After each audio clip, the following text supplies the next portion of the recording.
Assalamualaikum warahmatullahi wabarakatuh. Perkenalkan, nama saya Eka Mini Asifa dengan NPM 112112777, program studi S1 Manajemen kelas C11. Video ini dibuat untuk memenuhi tugas evaluasi tengah semester mata kuliah Pendidikan Agama Islam. Di sini saya akan menjelaskan materi mengenai Tauhidullah atau mengesahkan Allah. Tauhidullah dibagi menjadi beberapa. Yang pertama yaitu rububiyatullah atau menjadikan Allah sebagai satu-satunya Tuhan. Dalam Quran Surat Al-Fatihah ayat 2 yang memiliki arti segala puji bagi Allah. Sifat rububiyah adalah sifat Allah sebagai pencipta, pemilik, dan pengatur sistem kehidupan. Sifat ini diakui oleh semua manusia secara fitrahnya. Allah Subhanahu wa Ta'ala telah menyatakan pujian hanya bagi dirinya dan menyifatkan dirinya sebagai Rabb Alamin. Manusia tidak berhak memuji dirinya karena segala sesuatu yang dihasilkan merupakan ketentuan Allah dan kebaikan Allah kepada manusia.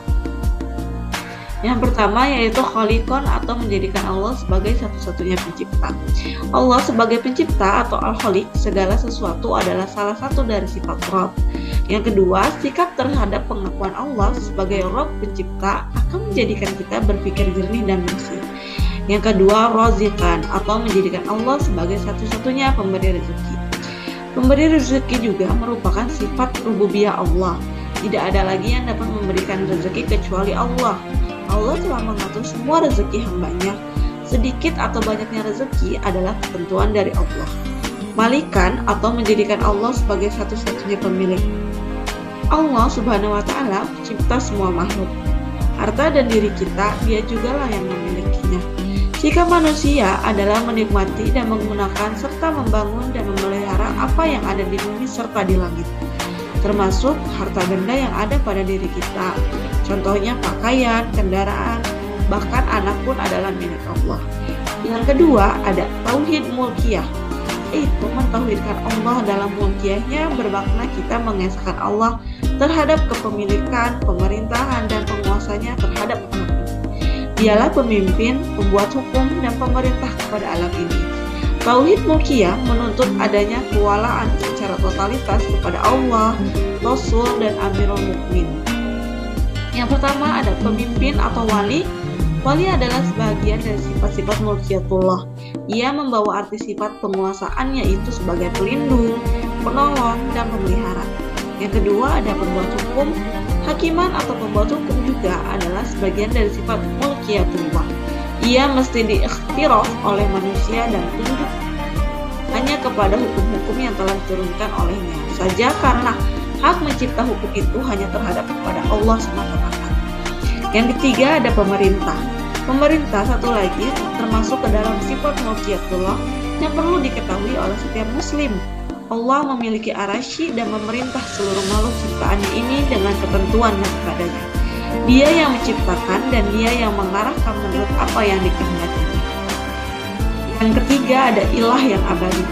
Ibnu Taimiyah memberikan definisi al-ilah ialah yang dipuji dengan penuh kecintaan hati, tunduk kepadanya, merendahkan diri di hadapannya, takut dan mengharapkannya kepadanya untuk kemaslahatan diri, meminta perlindungan daripadanya, dan menimbulkan ketenangan di saat mengingatnya dan berpaut cinta kepadanya. Tuhan atau ilah sesuatu yang dipentingkan atau juga dianggap penting oleh manusia sedemikian rupa, sehingga manusia merelakan dirinya dikuasai olehnya. Perkataan dipentingkan hendaklah diartikan secara luas, tercakup di dalamnya yang dipuja, dicintai, diagungkan, diharap-harapkan dapat memberikan kemaslahatan atau kegembiraan dan termasuk pula sesuatu yang ditakuti. Pembahasan yang kedua yaitu tauhidul ibadah atau pemurnian ibadah.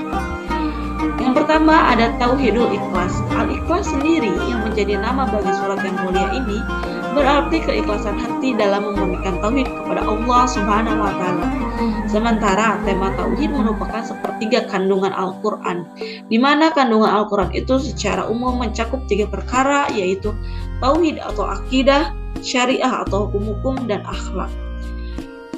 Yang pertama ada mengingkari taghut. Dalam Quran Surat An-Nahl ayat 36 telah disebutkan, dan telah kami utus seorang Rasul pada setiap umatnya untuk menyeru Beribadahlah kalian kepada Allah dan jauhilah oleh kalian tagut. Kufur kepada tagut adalah syarat syah ibadah seseorang, sebagaimana wudhu merupakan syarat sah sholat. Yang kedua, wajibnya mengingkari tagut. Allah Subhanahu wa Ta'ala mewajibkan kepada seluruh hambanya untuk mengingkari tagut dan beriman kepada Allah. Dasarnya adalah Allah Subhanahu wa Ta'ala mengutus Rasulnya untuk mendakwahkan masalah ini. Kufur kepada tagut merupakan syarat syah iman. Dengan demikian tidak sah iman seseorang hingga dia mengingkari tagut. Dalam kandungan makna lafaz Allah, la ilaha illallah, illallah adalah iman kepada Allah Subhanahu wa Ta'ala dan kufur kepada tagut. La ilaha illallah menafikan semua peribadatan kepada Allah. Jadi kalimat la ilaha illallah maknanya ialah menetapkan ibadah hanya untuk Allah Azza wa Jalla. Yang ketiga, ada bentuk pengingkaran terhadap tagut. Cara mengingkari tagut itu sendiri adalah dengan meyakini batilnya beribadah kepada selain Allah, kemudian meninggalkannya dan membencinya, lalu mengkafirkannya serta memusuhinya. Penjelasannya yaitu yang pertama harus dilakukan adalah meyakini kebatilannya tanpa ada rasa ragu. Yang kelima ada iman terhadap Allah. Iman kepada Allah adalah sikap pembenaran yang kuat akan adanya Allah, dan bahwa dia memiliki seluruh sifat kesempurnaan dan keagungan, dan bahwa hanya dia semata yang berhak untuk diibadahi. Iman kepada Allah adalah fondasi dan inti dari akidah Islam. Maka iman kepada Allah adalah pokok yang paling utama, sedangkan rukun-rukun akidah lainnya disandarkan dan mengikuti kepadanya. Bagian keenam ada kandungan iman kepada Allah. Maka iman kepada Allah mengandung 4 hal yang wajib diimani agar iman kepada Allah ini benar-benar terwujud. 4 hal tersebut adalah: yang pertama, mengimani wujud atau adanya Allah. Yang kedua, mengimani keesaan Allah dalam rububiyahnya.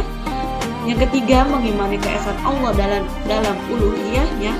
Yang keempat, mengimani keesaan Allah dalam nama-nama dan sifatnya Allah, atau bisa disebut juga tauhid asma wa sifat. Yang selanjutnya ada mengimani akan adanya Allah.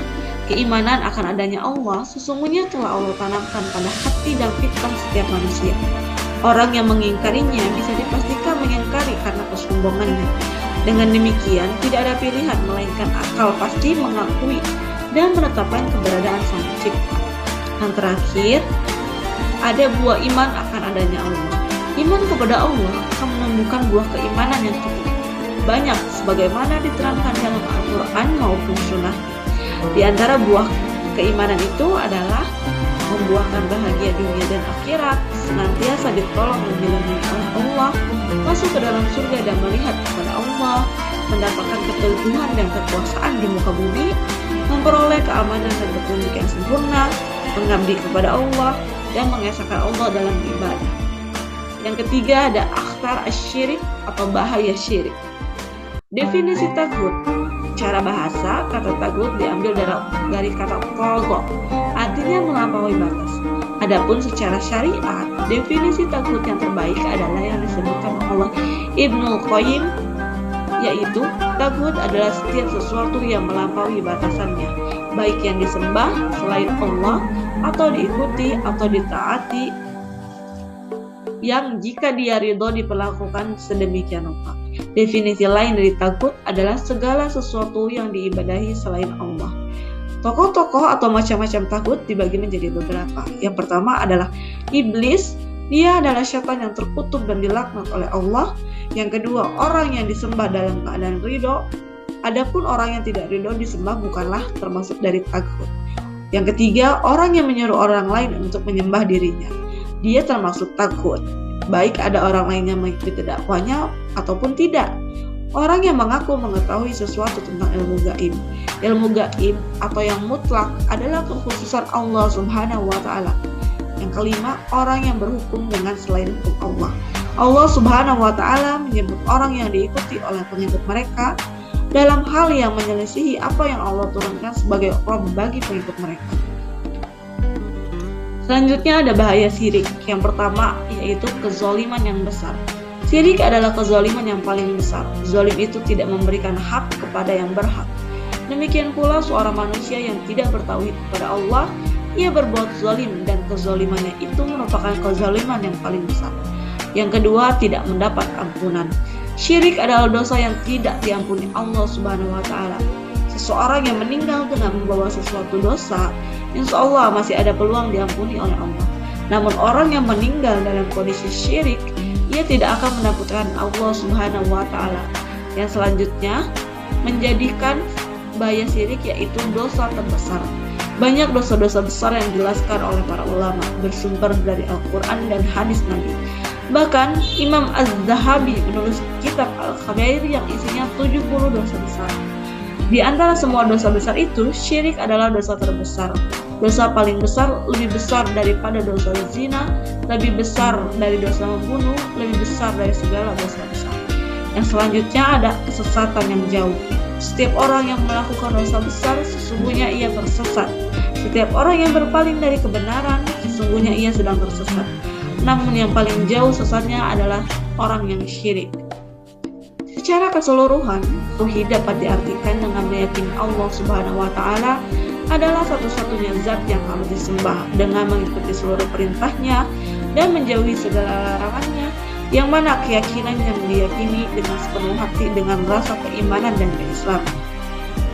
Tauhid secara umum dibagi menjadi 3, yaitu tauhid rububiyah, tauhid uluhiyah, dan tauhid asma wa sifat. Dengan cara melakukan hal yang disukai oleh Allah, seperti selalu mengingat Allah kapanpun dan dimanapun, selalu mengingat Allah Subhanahu wa Ta'ala. Karena dengan mengingat Allah, hati akan tenang, selalu merasa berdosa ketika melakukan maksiat, sehingga membuat kita selalu mohon ampun kepada Allah Subhanahu wa Ta'ala.